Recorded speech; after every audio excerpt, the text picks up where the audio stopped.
Sëriñ Sam Mbaye ginnaaw bi la safoo sopp la ngir sa xam-xam bu rafet bëggoon nga ñëwal ñu ci borom ñaar fukki fan ak ñett ci weeru koor yi.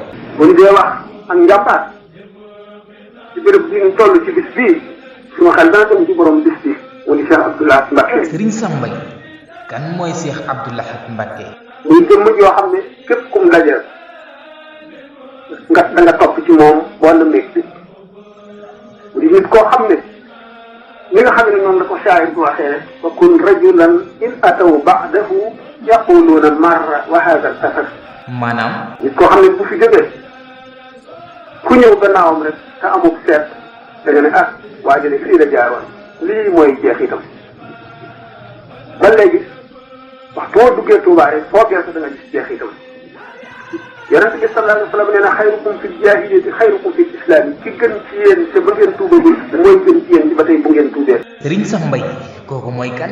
mooy ki ci mën ki ci ëpp fulla ki ci ëpp fayda ki ci gën a dogu ki ci gën a mat ay jikko ki ci gën a bëgg lu baax. Sëriñ Sam Mbaye Cheikh Abdou Lahad Mbacké moom nan la doon doxee si liggéeyub Sëriñ Tuubaa bi. Cheikh Abdou Lahad Mbacké dafa defoon boppam murit boo xam ne dafa mel ne yeneen murit yi jaay njureel bi ko si Ahmadou Bamba radiyallahu taala anhu jur dañ ne keneen a ko jur fonk ko def fonk boo xam ne dara mënu koo weesu def ko tool boo xam ne daf cee dal di bay ku ko jege mu soññ la.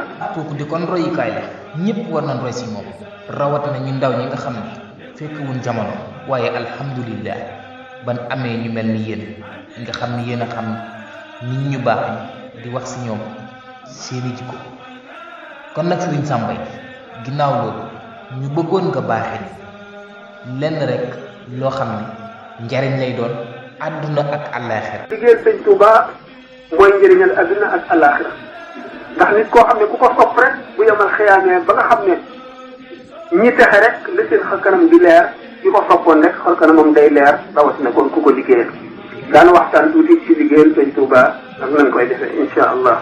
alhamdulilah Sëriñ Sam Mbaye kon de xanaa ñu xaarandi rek àggale bi yaatal bi ak yàkkale bi incha allah.